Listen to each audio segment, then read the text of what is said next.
नमो तुलसी महारानी, नमो नमो हर की पटरानी। नमो नमो तुलसी महारानी, नमो नमो हर की पटरानी। प्रिय भक्तजनों, तुलसी माता को हरि प्रिया कहा जाता है। जितना भगवान श्री हरि विष्णु सोने चांदी हीरे मोती रत्नों से प्रसन्न नहीं होते, उतना सिर्फ तुलसी दल से प्रसन्न हो जाते हैं। सच्ची श्रद्धा भाव से तुलसी दल से भगवान विष्णु की पूजा करने से मनुष्य के सभी संकट कट जाते हैं और मनोकामनाओं की पूर्ति होती है। शास्त्रों के अनुसार तुलसी माता में जल अर्पित करने से, दीपक प्रज्वलित करने से और कथाओं को नित्य नियम से सुनने से लक्ष्मी नारायण भगवान की असीम कृपा प्राप्त होती है। आप इन कथाओं को पूरा अवश्य सुनिए और कथा सुनते हुए लक्ष्मी नारायण भगवान की जय हो, तुलसी माता की जय हो जरूर लिखिए। एक कन्या थी। जब वह थोड़ी बड़ी हुई, उसको समझ आने लगा, तब से वह तुलसी माता की पूजा करने लगी। उसके प्रतिदिन का नियम था कि तुलसी माता की पूजा करने के बाद ही खाना खाती थी। जब वह कन्या शादी के लायक हुई, तब उसके माता पिता ने उसकी शादी करवा दी। कन्या को उसके माता पिता ने दहेज में एक तुलसी का गमला दिया। ससुराल में वह प्रतिदिन सवेरे उठते ही पूजा करती, फिर उसके बाद ही खाना खाने बैठती थी। उसकी दो जेठानियां थीं, वे दोनों उसका मजाक उड़ाती, बड़ी नियम धर्म वाली बनती है। उन दोनों को उससे बहुत ईर्ष्या होती, इसीलिए वो दोनों तुलसी का गमला छुपा देती। जब वह कन्या बड़ी मुश्किल से गमला ढूंढ कर लाती, पूजा करती, फिर खाना खाती, वह गमला ढूंढ कर लाती, तो एक दिन उसकी जेठानियों ने क्या किया कि गमला ही दूर फेंक दिया। कन्या ने खूब ढूंढा, पर उसे गमला नहीं मिला। वह बहुत परेशान हो गई। उस दिन तो उसे खाना भी नहीं खाया। उसका नियम था। उस कन्या की सच्ची भक्ति देखकर तुलसी माता उससे बहुत प्रसन्न हुई और कमरे में तुलसी का गमला प्रकट हो गया। अगले दिन सुबह जब वह उठी, तो क्या देखती है, उसकी खाट के चारों कोनों पर तुलसी माता का गमला आ गया है। यह देखकर वह बहुत प्रसन्न हो गई। अब मेरी तुलसी माता को कोई चुरा ना सकेगा। पूजन करने के लिए भी कहीं और जाना नहीं पड़ेगा। कोई मेरी तुलसी माता को फेंक भी नहीं सकेगा। वह तो जल्दी से उठकर स्नान करती, तुलसी माता का पूजन करती और खाना खाने बैठ जाती। तो जेठानियां मजाक करने लगी, लो देवरानी का नियम धर्म पूरा हो गया। उससे पूछती हैं, तुलसी जी की पूजा कर ली क्या? देवरानी धीरे से बोलती है, हाँ कर ली। जेठानियां बोलती हैं, कहाँ से कर ली पूजा? गमला तो फेंक दिया। देवरानी कहती है, देख लो मेरे कमरे की खाट पर तुलसी जी लग रही है। जेठानियां बहुत शर्मिंदा हुई और बोली, देवरानी तेरी भक्ति सच्ची है, हमने तुझे बहुत परेशान किया, हमें माफ कर दो। देवरानी ने उन्हें माफ कर दिया। हम भी तुलसी माता से प्रार्थना करते हैं, हे तुलसी माता, जैसी कृपा आपने देवरानी पर करी, वैसी हम सभी पर करना। तो प्रेम से बोलिए, तुलसी माता की जय हो, लक्ष्मी नारायण भगवान की जय हो। एक ब्राह्मण था। वह प्रतिदिन मंदिर जाता। वह प्रतिदिन तुलसी माता की पूजा करता। तुलसी माता से प्रतिदिन प्रार्थना करता कि हे तुलसी महारानी, मेरे आनंद करना।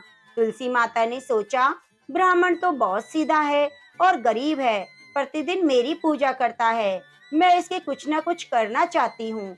तो तुलसी महारानी एक कन्या का रूप बनाकर बैठ गई और ब्राह्मण को बोला, ब्राह्मण मैं भी तेरे घर आना चाहती हूँ।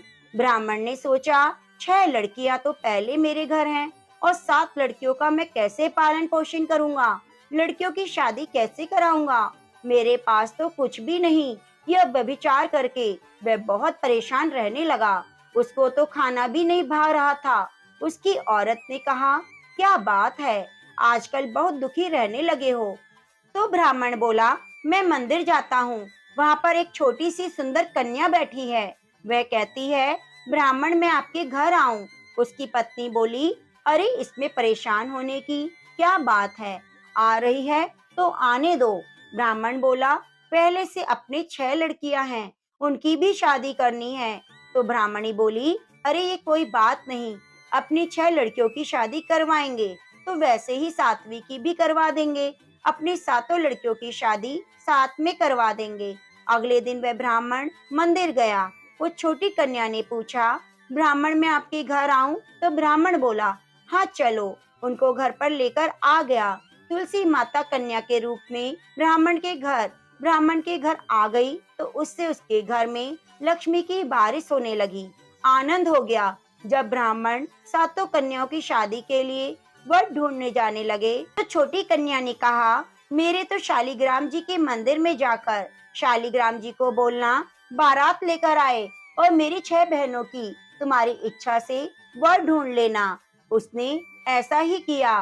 तुलसी महारानी की मेहरबानी से सब जेवर कपड़ा खाना पीना हो गया। खूब धूमधाम से 6 बेटियों की शादी हुई और छोटी बेटी सातवीं कन्या जो तुलसी माता थी उनकी शालिग्राम से विवाह हुआ। उस ब्राह्मण के घर पर तो तुलसी माता ने धन लक्ष्मी के भंडारे भर दिए।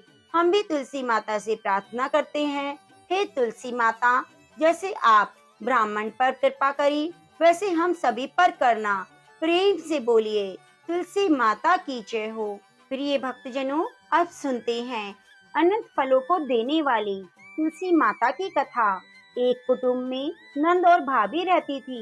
ननंद का विवाह अभी नहीं हुआ था। वह तुलसी के पौधे की बहुत सेवा करती, लेकिन उसकी भाभी को यह सब बिल्कुल पसंद नहीं था। जब कभी उसकी भाभी को अत्यधिक क्रोध आता तब उसे ताना देते हुए कहती, जब तुम्हारा विवाह होगा तो मैं तुलसी ही बरातियों को खाने को दूंगी, तुम्हारे दहेज में तुलसी ही दूंगी। कुछ समय बीत जाने पर ननंद का विवाह पक्का हुआ। विवाह के दिन भाभी ने अपनी कथनी के अनुसार बारातियों के सामने तुलसी का गमला फोड़ दिया और खाने के लिए कहा। तुलसी की कृपा से वह फूटा हुआ गमला अनेकों स्वादिष्ट पकवानों में बदल गया। भाभी ने गहनों के नाम पर तुलसी की मंजरी से बने हुए गहने पहना दिए। वे भी सुंदर जवाहरात में बदल गए। भाभी ने वस्त्रों के स्थान पर तुलसी का जनेऊ रख दिया। वह रेशमी और सुंदर वस्त्रों में बदल गया। ननंद की ससुराल में उसके दहेज की बहुत प्रशंसा की गई। यह बात भाभी के कानों तक भी पहुंची। उसे बहुत आश्चर्य हुआ। अब तुलसी माता की पूजा का महत्व भाभी को समझ आ गया। भाभी के एक लड़की थी। वे अपनी लड़की से कहने लगी, तुम भी तुलसी की सेवा किया करो, तुम्हें भी बुआ की तरफ फल मिलेगा। जब जबरदस्ती अपनी बेटी से सेवा करने को कहती, लेकिन लड़की का मन तुलसी की सेवा में ना लगता। लड़की के बड़े होने पर उसके विवाह का समय आता है। तब भाभी सोचती है, जैसा व्यवहार मैंने अपनी ननंद के साथ किया वैसा लड़की के साथ भी करती हूँ तो वह गहनों से लज जाएगी। बारातियों को खाने में पकवान मिलेंगे, ससुराल में भी इसे बहुत इज्जत मिलेगी। यह सोचकर वह बारातियों के सामने तुलसी का गमला फोड़ देती है, लेकिन इस बार गमले की मिट्टी मिट्टी रहती है। मंजरी और पत्ते भी अपने ही रूप में रहते हैं। जनेऊ भी नहीं बदलता। लोगों ने और बारातियों ने भाभी की बहुत बुराई की। लड़की की ससुराल वाले भी लड़की की बुराई करते हैं। भाभी कभी ननंद को बुलाती नहीं थी। भाई ने सोचा, मैं बहन से मिलकर आता हूँ। उसने अपनी पत्नी से कहा, कुछ उपहार बहन के पास ले जाने के लिए दे दो। भाभी ने थैले में ज्वार भरकर कहा, मेरे पास और कुछ नहीं है, तुम यही ले जाओ। वह दुखी मन से बहन के पास चल दिया और सोचता रहा, कोई भाई अपनी बहन के घर ज्वार कैसे लेके जा सकता है। यह सोचकर वह एक गौशाला के पास रुका। ज्वार का थैला गाय के सामने पलट दिया। तभी गाय पालने वाले ने कहा, आप गाय के सामने हीरे मोती सोना क्यों डाल रहे हो। यह देखकर भाई को बहुत आश्चर्य हुआ। उसने सभी हीरे मोती सोना वापस थैले में रख लिए और भाई ने अपनी बहन को सारी बात बताई। बड़ी खुशी खुशी से उसने सारे हीरे मोती जेवर अपनी बहन को दिए। दोनों भाई बहन एक दूसरे को देखकर बहुत खुश हुए। हे तुलसी माता, जैसी आपने कृपा ननंद पर करी वैसे सब पर करना। प्रेम से बोलिए, तुलसी शालिग्राम की जय हो। लक्ष्मी नारायण भगवान की जय हो। प्रिय भक्तजनों, इस कथा को सुनने से सभी मनोकामनाओं की पूर्ति होती है। सावर्णी मुनि की पुत्री तुलसी अपूर्व सुंदरी थी। उनकी इच्छा थी कि उनका विवाह भगवान नारायण के साथ हो। इसके लिए उन्होंने नारायण पर्वत की घाटी में स्थित बद्री वन में घोर तपस्या की। दीर्घ काल तक तपस्या के उपरांत ब्रह्मा जी ने प्रसन्न होकर दर्शन दिया और वर मांगने को कहा। तुलसी जी ने कहा, हे सृष्टिकर्ता ब्रह्मदेव, आप अंतर्यामी हैं, सबके मन की बात जानते हैं। फिर भी मैं आपको अपनी इच्छा बताती हूँ। मैं चाहती हूँ भगवान श्री नारायण मुझे पति के रूप में मिलें। ब्रह्मा जी ने कहा, तुम्हारा अभिष्ट तुम्हें अवश्य मिलेगा। अपने पूर्व जन्म में किसी अपराध के कारण तुम्हें श्राप मिला है। इसी प्रकार भगवान श्री नारायण के एक पार्षद को भी दानव कुल में जन्म लेने का श्राप मिला है। दानव कुल में जन्म लेने के बाद भी उसमें नारायण का अंश विद्यमान रहेगा। इसलिए इस जन्म में पूर्व जन्म के पाप के शमन के लिए संपूर्ण नारायण तो नहीं, नारायण के अंश से युक्त दानव कुल में जन्मे हुए शापग्रस्त पार्षद से तुम्हारा विवाह होगा। श्राप मुक्त होने पर भगवान श्री नारायण सदा सर्वदा के लिए तुम्हारे पति हो जाएंगे। तुलसी जी ने ब्रह्मा जी के इस वर को स्वीकार किया, क्योंकि मानव कुल में जन्म के कारण उसे मायावी भोग तो भोगने ही थे। तुलसी बद्री वन में रहने लगी। नारायण का वह पार्षद दानव कुल में शंखचूड़ के नाम से पैदा हुआ। कुछ दिनों के बाद वह भ्रमण करता हुआ बद्री वन में आया। वहां तुलसी को देखते ही उस पर मुग्ध हो गया। तुलसी के सामने उसने अपने साथ विवाह करने का प्रस्ताव रखा। इतने में ही वहां ब्रह्मा जी आ गए और तुलसी से कहा, तुलसी, शंखचूड़ को देखो, कैसा देवोपो है, इसका कितना सुंदर स्वरूप है। दानव कुल में जन्म लेने के बाद भी लगता है इसके शरीर में नारायण का वास है। तुम प्रस्ताव को सहर्ष स्वीकार कर लो। तुलसी को भी लगा उसकी तपस्या पूर्ण हुई, उसे इच्छित फल मिला। शंखचूड़ के साथ उसका गंधर्व विवाह हो गया। वह शंखचूड़ के साथ उसके महल में पत्नी बनकर आ गई। शंखचूड़ ने अपनी परम सुंदरी सती साध्वी पत्नी तुलसी के साथ बहुत दिनों तक राज्य किया। उसने अपने राज्य का इतना विस्तार किया कि देवलोक पर उसका अधिकार हो गया। स्वर्ग का सुख भोगने वाले देवताओं की दशा भिखारियों जैसी हो गई। शंखचूड़ किसी को कष्ट न देता, पर अधिकार और राज्य छिन जाने से सारे देवता मिलकर ब्रह्मा विष्णु शिव जी की सभा में गए और अपनी विपत्ति सुनाई। ब्रह्मा जी ने कहा, तुलसी परम साध्वी है, उसका विवाह शंखचूड़ से मैंने ही कराया था। शंखचूड़ को तब तक नहीं हराया जा सकता तब तक तुलसी का अस्तित्व नष्ट न हो जाए। विष्णु जी ने कहा, शंखचूड़ पूर्व जन्म में मेरा पार्षद था। श्राप के कारण ही उसे दैत्य कुल में जन्म लेना पड़ा। इस जन्म में मेरा अंश उसमें व्याप्त है। साथ ही तुलसी के पतिव्रत धर्म से वह अजय है। फिर देवताओं की सहमति से भगवान शिव ने शंखचूड़ के पास संदेशा भेजा कि या तो देवताओं का राज्य लौटा दो, अन्यथा युद्ध करो। शंखचूड़ भगवान शिव के पास पहुंचा और कहा, देवाधिदेव महादेव, आपके लिए देवताओं का पक्ष लेना उचित नहीं। राज्य बढ़ाना हर राजा का कर्तव्य है। मैं किसी को दुखी नहीं करता। देवताओं से कहिए वे मेरी प्रजा बनकर रहें। आपका मेरा युद्ध शोभा नहीं देता। अगर आप हार गए तो बड़ी लज्जा की बात होगी। मैं हार गया तो आपकी ही बहुत अधिक नहीं बढ़ेगी। भगवान शंकर हंसने लगे। वे तो सब रहस्य समझते थे। तुलसी और शंखचूड़ के पूर्व जन्म के श्राप की अवधि लगभग पूरी हो चुकी थी। शिव जी बोले, इसमें कीर्ति और लज्जा की बात नहीं।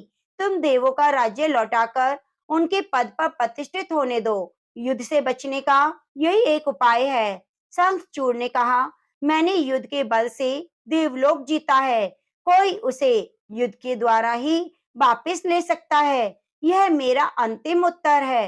अब मैं जा रहा हूँ। ऐसा कहकर शंखचूड़ चला गया। उसने अपनी पत्नी तुलसी को सारी बात बताई और कहा, कर्म भोग सब काल सूत्र में बंधा है। जीवन में हर शोक, भय, दुख, मंगल, अमंगल काल के अधीन है। हम तो केवल निमित्त मात्र हैं। संभव है भगवान शिव देवों का पक्ष लेकर मुझसे युद्ध करे। तुम चिंता मत करना। तुम्हारा सती तेज मेरी रक्षा करेगा। दूसरे दिन भगवान शंकर के नेतृत्व में देवताओं ने युद्ध छेड़ दिया। शंखचूड़ ने भीषण बाणों की वर्षा कर उनका वेग रोका। उसके प्रहार से देवता डगमगाने लगे। उसने दानवी शक्तियों का प्रयोग करके मायावी युद्ध आरंभ किया। युद्ध स्थल पर वह किसी को दिखाई ना देता। उसके अस्त्र शस्त्र प्रहार कर देवों को घायल कर रहे थे। देवगण अपने अस्त्र चलाएं तो किस पर चलाएं, क्योंकि कोई शत्रु सामने था ही नहीं। कई दिनों तक इस तरह भयंकर युद्ध चलता रहा। शंखचूड़ पराजित नहीं हुआ। तब शिव जी ने विष्णु जी से कहा, विष्णु जी कोई उपाय कीजिए, अन्यथा मेरा तो सारा यश मिट्टी में मिल जाएगा। भगवान विष्णु ने सोचा, बल से तो शंखचूड़ को हराया नहीं जा सकता, इसलिए छल का ही सहारा लेना होगा। उन्होंने तुरंत अपना स्वरूप शंखचूड़ के जैसा बनाया। अस्त्र शस्त्र सुसज्जित हो तुलसी के पास आए, बोले, हे प्रिय, मैं युद्ध जीत गया। सारे देवता भगवान शंकर समेत हार गए। इस खुशी में आओ, मैं तुम्हें अंग से लगा लूं। पति को प्रत्यक्ष देखकर विजय का समाचार सुनकर वह दौड़कर मायावी शंखचूड़ के गले से लिपट गई और इस प्रकार पति पत्नी दोनों ने आलिंगन हो खूब खुशियां मनाई। पर पुरुष के साथ इस प्रकार के व्यवहार से उसका सती तेज नष्ट हो गया। उसका सती तेज नष्ट होते ही शंखचूड़ की कवच के रूप में जो रक्षा कर रहा था, वह कवच भी नष्ट हो गया। शंखचूड़ शक्तिहीन हो गया। यह जानते ही भगवान शंकर ने अपने त्रिशूल से प्रहार किया। त्रिशूल के लगते ही शंखचूड़ जलकर भस्म हो गया। शंखचूड़ की मृत्यु को जानकर विष्णु जी अपने असली रूप में आ गए।